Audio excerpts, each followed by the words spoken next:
유가족 대표는 이렇게 설명했습니다. 소년법의 적용을 받아 형을 낮추려는 전략인 것 같다. 항소를 하지 않을 테니 형을 적게 해달라고 하는 고도의 계산이 숨어 있다. 그렇군요. 이 박양이 성인이 되는 시점을 넘겨서 재판이 진행된다면 형량이 부지기수로 늘어날 수 있기 때문에 소년법의 적용을 받는 올해 말 안에 대법원 3심까지 모두 끝이 나야 형을 줄일 수 있다라는 판단을 하고 있다는 겁니다. 소년법이 무엇인지 저희가 찾아봤습니다. 징역형의 죄를 저지른 소년범, 미성년자에게는 장기 10년, 단기 5년형을 초과해서는 안 된다. 아무리 흉악한 범죄더라도 실형, 징역 10년을 넘어서는 안 된다. 라는 소년법 혜택을 이른바 받고자 3심까지 재판을 올해 12월에 끝내야 된다. 박양 측이 이렇게 주장했다는 겁니다. 또 하나 피해자 가족들이 공분을 토로하고 있는 장면이 있습니다. 지난달 1차 공판에서 공범 박양의 재판에 주범 김양이 증인으로 출석한 바 있습니다. 거기서 김양과 박양이 이 같은 내용을 주고받았습니다. 먼저 김양입니다. 박양이 저에게 네 안에 잔혹성이 있다. 너의 인격에 파멸적 충동이 있어서 사람 죽이는 건 넌 아무것도 아니야. 라고 부추겼다라고 김양이 진술을 한 겁니다. 그래서 재판부와 수사부는 박양이 공범이 아니라 함께 범행을 저질렀다. 주범이다. 라는 가능성까지 열어두고 있는 것으로 확인이 됐습니다. 그러자 박양이 나를 만나기 전부터 이중인격이었다고 너가 스스로 밝힌 대화 파일을 보관해 놨다. 사실 공방으로 김양과 박양 자기네들끼리 공방을 한 겁니다. 어제 2차 공판에서 그러자 검찰이 박양에게 김양의 발언을 녹음해 놓은 파일이 있으면 제출해달라라고 하니까 박양이 대화를 저장해 놨다는 건 김양을 겁주려고 하는 것이고 사건이 일어나기 전 파일을 삭제했다라고 진술을 번복하기에 이르릅니다. 이게 김재 변호사, 김양과 박양 물론 미성년자이긴 하지만 이 재판에서 재판을 임하는 태도로 보면요 피해자 부모의 마음이 정말로 무너질 것 같아요. 네. 어쩜 이렇게 뻔뻔할까? 특히 이제 소년법 적용과 관련해가지고 올해 12월 안에 반드시 재판을 끝내달라고 하는 것이 그러니까 소년법 적용을 어떻게 해서든 받겠다라는 그런 이제 뉘앙스가 있는 거죠. 소년법을 적용받으면 좋은 점이 뭐냐면 무기징역을 선고할 경우에는 징역 15년으로 그러니까 감형이 되게 되어 있고 그다음에 부정기형을 선고하게 되어 있습니다. 그래서 부정기형이라는 거는 우리는 원래 이렇게 징역 몇 년, 성인들은 그렇게 선고가 되지만 미성년자 같은 경우에는 징역 몇 년부터 몇 년 사이로 이렇게 정해놔요. 네. 그래서 만약에 교도소에 들어가서 이제 다시 굉장히 반성하는 태도와 그다음에 수감 생활에서 모범을 보이게 되면 형을 그 교도관들, 그러니까 법무 당국의 그런 재량으로 인해서 형을 조정할 수 있는 거예요. 또 여기 보면 소년법 적용받게 되면 단기 5년 이상을 선고할 수 없게 되어 있잖아요. 그러니까 그 몇 년부터 몇 년까지로 그 범위를 정해 놓는데 제한이 5년보다 밑으로 내려가야 되는 거예요. 그러면 이 학생이 가서 소년법의 적용을 받아서 굉장히 성실한 태도를 보인다. 그러면 5년 이하로 그 수감 생활을 마치게 될 가능성도 있긴 있다는 거죠. 그렇기 때문에 이제 지금 저 피해자 같은 경우에는 어떻게 해서든 소년법 적용을 받게 하려고 하는 건데 아마도 지금 7월 달이니까 소년법의 적용을 받은 상황에서 1심이 끝나게 될 것 같기는 합니다. 근데 그렇지만 이제 피해자 부모 입장에서는 저렇게 해놓고 본인의 형량을 어떻게 해서든 낮추려고 굉장히 노력하는 저 모습 자체가 정말 인간으로서 정말 반성하고 있는 것이냐 이제 이런 의구심을 자아내기에 충분한 거죠.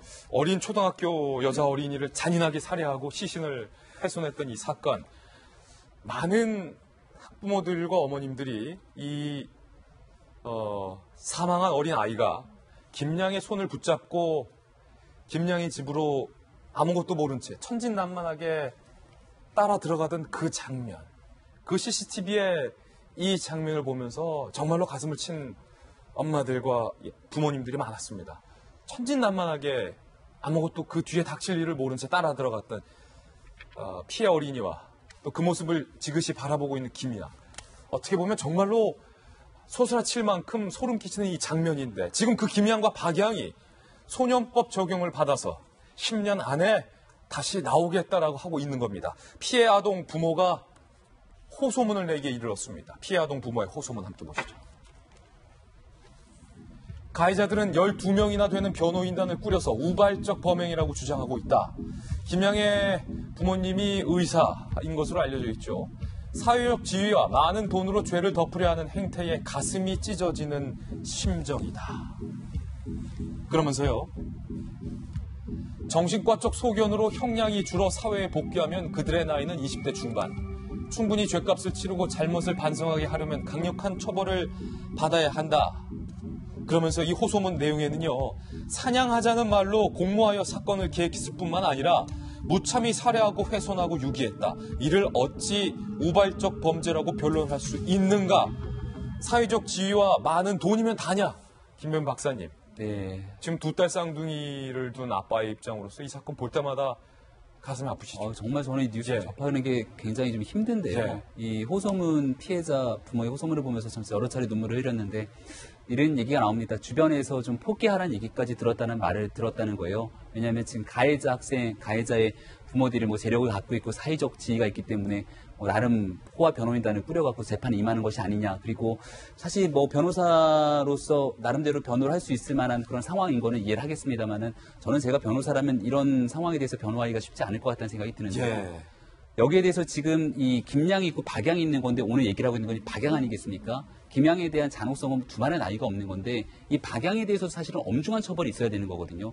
왜냐하면 지금 둘 간의 대화의 기록들을 보게 됐을 경우에 박양의 행태가 지금 뭐 저대로 들여왔는다라면은 살인 교사에 해당이 될 수도 있는 내용이에요. 그렇기 때문에 그동안 이 내용에 대한 증거 과정들을 에버노트에 기록을 해놔서 증거로 보여줄 거로 얘기했지만 결국 재판 과정에서 증거를 보여라라고 하니까 그건 삭제하고 없어버렸다라고 얘기를 하고 있는 겁니다. 그러니까 말 그대로 이 박양이 김양에게 네 안에 뭔가가 있기 때문에 살인할 것처럼 종용을 했다라면은 이 박양도 김양 못지않게 엄한 처벌을 받아야 되는 게 맞는 건데 예. 이 박양 같은 경우가 지금 나이가 이제 올 연말이면은 소년법 적용이 안 된다는 건 아니겠습니까? 여기에 대해서 좀 재판부가 여러 가지로 좀 참작을 해야 될 필요가 분명히 있다라고 보여지고요. 피해자 부모가 호소했던 것처럼 이들이 만약에 죄를 굉장히 형량이 낮게 받아갖고 20대 중반의 나이 혹은 30대가 되지 않는 나이에 다시 사회로 돌아와서 정상적인 사회생활을 할 수 있을 거냐고 생각해 봤을 때는 저는 굉장히 끔찍한 상황이라고 볼 수밖에 없기 때문에 여기에 대해서 우리 사회가 과연 어떠한 관용을 베풀 수 있을지 잘 모르겠습니다. 같이 김양과 이 구치소에 수감이 됐던 사람이 증언을 했어요. 채널A 기자를 만나서. 미성년자 적용 때문에 뭐 길어야 10년 뒤에 나온다라는 얘기를 듣고 김양이 미소를 지었다. 지난번에 우리가 잠깐 예. 보도했죠.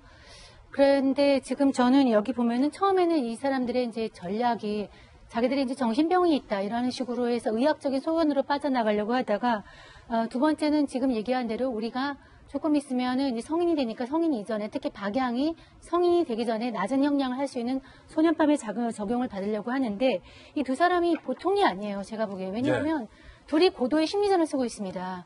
우리가 뭐 흔히 하는 말 죄수의 딜레마라고 하죠. 공범 관계에 있는 두 사람을 놓고서 각방에 놓고서 너 자백하면은 풀어주고 그렇지만 제 죄를 자백하면 너는 풀어주고 둘이 이제 같이 자백하면은 형량이 중간이고 그런데 제가 너한테 고발하면은 너는 형량이지만 쟤 풀려나 하는 상황에서 어떤 딜레마를 할까 예. 그런 이제 고도의 심리전을 하면서 이 딜레마를 깨는 건데 이 두 사람 같은 경우에는 진실이 뭔지는 모르겠지만 박양 같은 경우는 네가 먼저 네 안에 무슨 이중인격이 있다는 등 그런 소리를 한 거를 내가 녹음 가지고 있어 하면서 상대방이 마치 뭔가 증거가 있는 것처럼 했던 그런 그 전략을 썼거든요. 그러면 얘가 위축이 돼서 다른 증거를 얘기할 수 있으니까 그런데 내놓으라고 하니까 없다고 얘기하잖아요. 그러니까 이 두 사람이 했던 얘기에는 사실 진실이 있을 가능성이 거의 없습니다. 예. 그래서 이 두 사람이 굉장히 머리도 좋고 진실 가능성이 없는 그런 얘기를 하고 있기 때문에 우리가 재판부를 유심히 봐야 되고요. 또 한 가지 제가 여기서 보는 거는 우리가 소년이라고 그래가지고 형법상 너무 낮춰주는 그런 관행이 있지 않은가 하는 생각이 드는데 우리 형법 만들어진 거에 뭐 그 14세 이하 미성년자에 대한 어떤 조항도 그렇고 이것도 그렇고 좀 너무 형법이 낡은 것 같아요. 제 느낌상. 왜냐하면 요즘 어린애들은 그 신체적인 정신적인 발육이 되게 커요. 과거에 우리가 뭐 몇 살 하는 경우는 정말 어린애였지만 지금은 영양이 좋으니까 정말 성인과 다름없거든요. 예. 그런데도 이게 법이라는 거는 너무 과거에 만들어진 거에 따라가지고 법을 옛날에 어렸을 때 영양 발육이 늘었을 때 그런 걸로 좀 적용을 하지 않는가 그런 생각이 들어서 이번 기회에 소년이라고 해서 좀 관대하게 처벌하는 이런 조항들의 어떤 법 조항에 대한 재검토도 좀 필요한 것 같습니다.